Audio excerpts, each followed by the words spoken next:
कुणी नसतं कोणाचं. शेवटी स्वतःला एंटरटेन करण्याची जबाबदारी स्वतःलाच घ्यावी लागते. लांब पल्ल्याचा प्रवास सुरू आहे. नवरा ड्रायव्हिंगमध्ये बिझी आहे.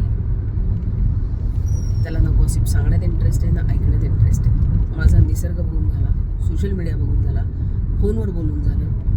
आता काय करू हा प्रश्न पडला. तेव्हा मला एक नवीन शोध लागला. कदाचित जगात तो सगळ्यांना माहिती असेल आणि मलाच आज कळलं असेल. तरीही तो शोध लागल्यानंतर मला जो काही आनंद झालेला आहे तो आनंद मला शेअर करावासा वाटला, म्हणून मी हा व्हिडिओ करत आहे. ह्यासाठी किमान 2 माणसं आणि 2 फोन गाडीत असणं आवश्यक आहे आणि त्यातला एक फोन तुम्ही ब्लूटूथने गाडीशी कनेक्ट करणं आवश्यक आहे. तर मी माझा फोन ब्लूटूथने गाडीशी कनेक्ट केलेला आहे आणि आता परेशच्या फोनवरून मी माझ्या फोनवर मेसेज पाठवत आहे.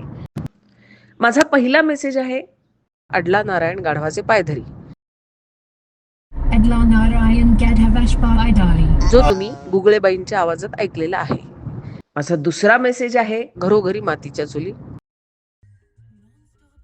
घरोघरी मातीच्या चुली, घरोघरी मातीच्या चुली. माझा तिसरा मेसेज आहे, छडी लागे छमछम विद्या येई गमगम. छडी लगे चमचम विद्या येई गमगम. अशा रीतीने गुगळेबाई आपले मेसेजेस वाचतात. आपण संस्कृतमध्ये मेसेज पाठवला तर ती तिच्या तोडक्या मोडक्या टोन मध्ये संस्कृत मेसेजेस सुद्धा वाचून दाखवेल. गुगलेबाई जिंदाबाद.